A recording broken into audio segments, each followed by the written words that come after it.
Et bonjour à tous, aujourd'hui on va étudier la technique en finale de tour à travers une partie jouée par José Raúl Capablanca avec les Noirs, qui fut un grand champion du monde de 1921 à 1927 et qui était réputé pour son jeu clair et ses conversions techniques très très propres en fin de partie.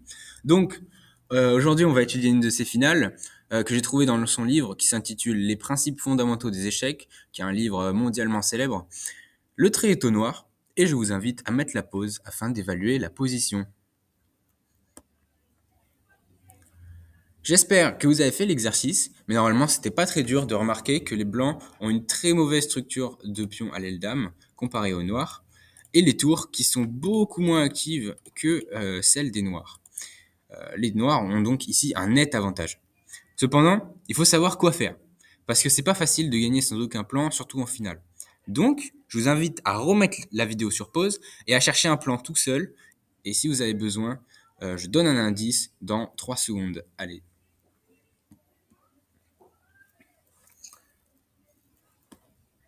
Alors, j'espère que vous avez joué le jeu. Maintenant, on va décortiquer. Le problème ici pour les noirs, c'est que les blancs défendent passivement, certes, mais à la perfection, les faiblesses sur l'aile dame. Il nous faut donc trouver un autre endroit pour attaquer. Le bon plan, vous l'aurez sûrement compris, c'est d'ouvrir un nouveau front sur l'aile roi, ici. Et bien pour faire ça, il n'y a pas 36 façons, il faut envoyer le pion H, peut-être jusqu'en H4, hein, pourquoi pas, pour essayer de fixer l'aile roi, c'est-à-dire de limiter les mouvements des blancs de ce côté de l'échiquier, pour que il soit limité à la fois sur l'aile dame et sur l'aile roi. On va voir ça en pratique.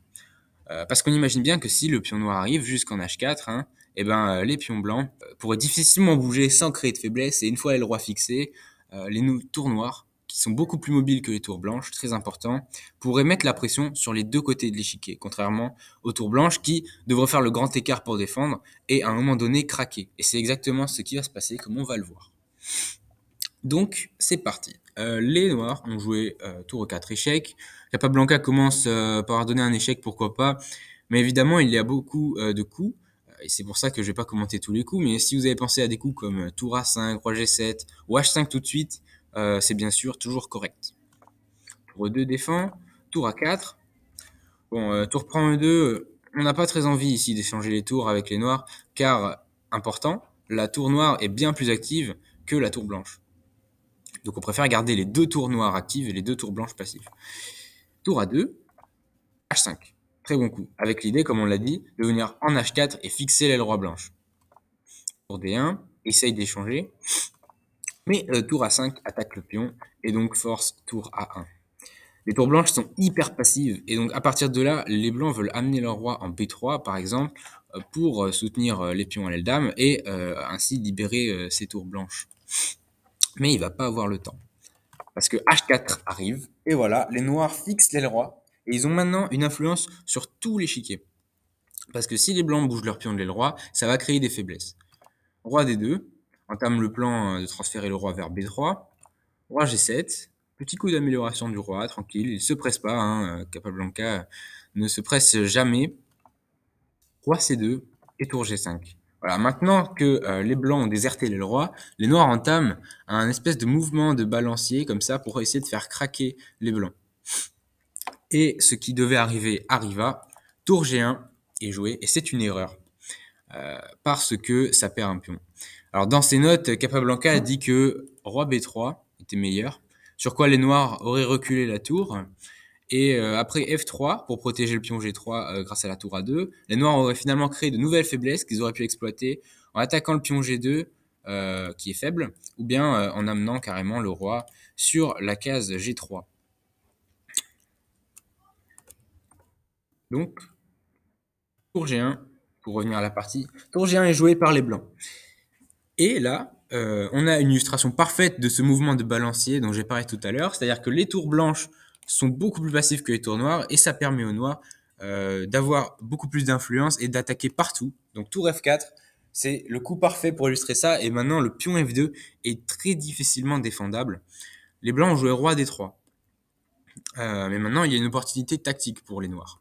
Alors, si les blancs avaient joué autre chose, par exemple F3 pour défendre le pion, et pas simplement tour prend F3, hein, et bien, si G prend F3, tour prend G1, et les noirs gagnent un pion avec beaucoup trop de faiblesse pour les blancs, donc ça va pas du tout. À part F3, on peut penser à roi B3, qui défend le pion d'une autre manière, mais là, ça perd une tour carrément à cause de tour B5 échec, et les blancs vont carrément perdre une tour, donc après tour prend F2, et le roi est coupé, donc ça va pas non plus. Alors roi D3 pour défendre le pion, mais les blancs donc ont une magnifique opportunité tactique, vraiment c'est un motif très très rare, mais qui est possible ici. Et je vous laisse mettre la pause pour le chercher parce que franchement, une fois que vous l'aurez trouvé, vous serez très fiers de vous à mon avis. Et donc, si vous avez vu le motif tout à l'heure avec F3 et tour prend F3, vous avez sûrement remarqué la jolie idée tactique ici que Capablanca a joué. Tour F3, échec. Donc, très, très habile de la part des Noirs parce que, effectivement, si G prend F3, on va prendre et on va aller ramasser tout ce qui est ramassable avec les Noirs. Donc, c'est pas possible. Mais l'idée derrière ce coup, c'est que non seulement les Blancs ne peuvent pas prendre, mais en plus, le pion H3 tombe. Et donc, là, les Blancs ont je crois, abandonné dans cette partie, ou alors ont perdu quelques coups plus tard parce que soit ils perdent un pion tout de suite, et si ils prennent s'ils prennent en H3, tour prend G1, et on va arriver avec tour H1, et tour prend un H3, et si les blancs essayent de protéger, par exemple, il peut se passer quelque chose comme ça avec tour C1, et c'est le pion C qui tombe avec une majorité des deux côtés pour les noirs. À ce niveau-là, c'est même plus la peine. Donc, en résumé, lorsque vous avez un avantage en finale sur une aile qui rend vos pièces plus actives que celles de votre adversaire, mais qu'il arrive à défendre parfaitement ses faiblesses, eh bien, il faut arriver à créer un deuxième front, et ça passe par fixer ce front-là. Donc, deuxième front, c'est souvent si vous maîtrisez à l'aile dame, vous allez percer à l'aile roi, et vice-versa. Et une fois que vous aurez percé sur ce deuxième front, sur cette deuxième faiblesse, que vous aurez créé cette deuxième faiblesse, et ben vos pièces plus actives arriveront beaucoup plus facilement à attaquer que les pièces passives de votre adversaire, comme Capablanca l'illustre parfaitement dans cette partie. Il commence par verrouiller toutes les tours sur la même colonne en protection du pion A3, et ensuite il ouvre direct le second front avec le coup H4, un coup très très intelligent, et là hop, les pièces noires qui sont plus actives passent à l'offensive et les pièces blanches n'arrivent pas à défendre tout, et ça craque. Voilà. J'espère que ça vous aura plu et que vous aurez appris quelque chose d'utile. N'hésitez pas à vous abonner.